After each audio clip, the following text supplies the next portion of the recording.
Welcome, gentlemen, to Dungeons and Dragons. I'm Bildo, and I'll be your dungeon master or DM for the evening. Are you guys pretty excited? I'm pretty excited. So, we have a small group here for a D&D game, so I created a special homebrew campaign specifically for a duo of adventurers such as yourselves. Any, questions before we get started? Is the story you wrote metaphorical or allegorical? I'm not sure why that matters. Why? We prefer stories with subtle meaning that study the human condition. Well, there's all sorts of humans and non-humans and plenty of conditions in the game. I'm sure by the end you'll feel plenty enriched and fulfilled by the overall quest itself. Plus, it's about having fun. All right, we'll start by introducing your characters. Now, which one of you is Aiden? You're doing the twin thing. Yeah, that's cute. That's really cute. But seriously, I need to know which one of you I'm talking to. Yeah? Braid it? No, you're not gonna do it either. You know what? Okay, glad we got that out of the way. So, Aiden, you've chosen your character to be a dwarven wizard named Mr. Poop. And in your adorably scattered handwriting, you wrote, "He was raised by skunks and picks his butt." Braden, your character is a half-orc bard named Cheeseface who loves to swear and fart. So that's what I have to work with. It's about having fun. All right, let us begin. I'll set the mood. Yeah, all right. It is a bright summer day in the kingdom of Armoire. You have set out on a task given to you by your patron, the wise wizard Marlock, to find an ancient artifact to aid him in the study of a strange, poisonous fungus which has taken holds in the wildlands and is slowly encroaching upon the kingdom you call home. After 4 days of travel, you find yourself deep in the western woods. In this forest of dense pine, you notice the faint glow within the vegetation around you. Your entire surroundings seem to emit a faint, magical light. The air itself makes a faint, shimmering sound. Suddenly, a flash, whoosh, of blue light. It swirls around you, swift as a hummingbird. As you prepare to draw swords, it stops, eye level in front of you. You hear the soft fluttering of tiny wings. As the bright blue light fades, there, hovering in front of you, is a tiny, handsome fairy. Fair as the day, upon his head sprouts curly blonde hair which shines gold in the shadows of the tall pine. He speaks to you. "Hello, my friends, and well met on your journey. I am the fairy prince I want to bone him. What? You're not supposed to do that. Your alignment is lawful good. Evil is a social construct. Well, you don't have anything to burn him with, so I don't think so. Check my character sheet. What do you mean? Oh. Equipment Bick of Suffering. But you don't... Oh, it's in your weapons. But it can't... Oh, damage plus modifier, total of... Alright, as unnecessary as it is, it makes sense. Okay, roll for an attack, I guess.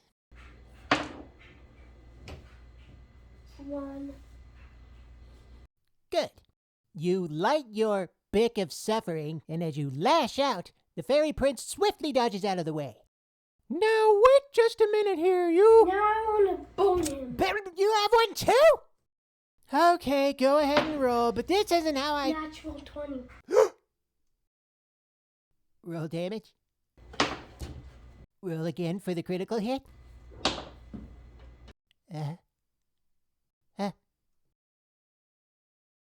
While the prince is distracted, admonishing your companion, You reach out your beak and, lighting the flame, just barely catch the tip of his foot.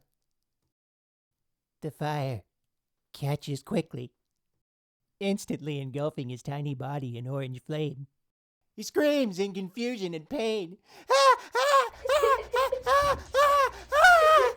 As the fairy prince blackens into stuttering embers, his wings burning away into glittering ash, he utters two final words.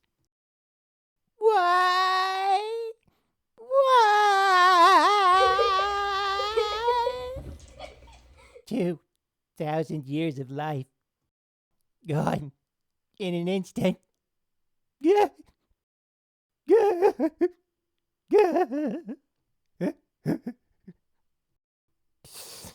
You killed a good man. There goes that character thread.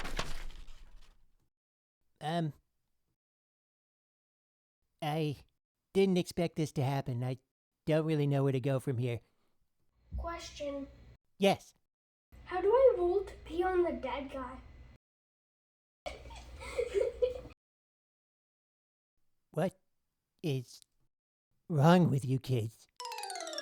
Okay, we're back from our break. Let's go over a recap of what's happened so far. You murdered the prince of the fairy kingdom, and after desecrating his remains, you burned all their sources of food, leaving their society to starvation and ruin. You then stole 500,000 gold from your patron Marlock, the wise wizard, then strung him up by his ankles, leaving him to drown upside down in his boiling cauldron. You diverted an entire city's water supply and used it to create a water park just for yourselves called Splash Damage No Girls Allowed. You charmed and kidnapped a furball, and using glue made from the bones of his own family, covered him in dog hair and now cart him around as your own personal Sasquatch. And last, but certainly not least, against all odds, you somehow, over the course of 3 hours, overthrew the royal family of 500 years and renamed half the continent to... Flavor Country. You've both rolled supernaturally well. In fact, I plan to smash every die you've touched while playing the game so far. You've made me question not just my worth as a storyteller, but as a person. And I will surely have nightmares of what you two are capable of outside the setting of a tabletop game. So, all right, Mr. Poop and Cheese Face, what would you horrible little opportunists like to do next? We want to be the dungeon master. Well, you can't be the dungeon master. I'm the dungeon master. Make us the dungeon master or else. Oh, yeah? You and what army? Roll an intimidation check. Natural 20. For a total of? 27. Yeah!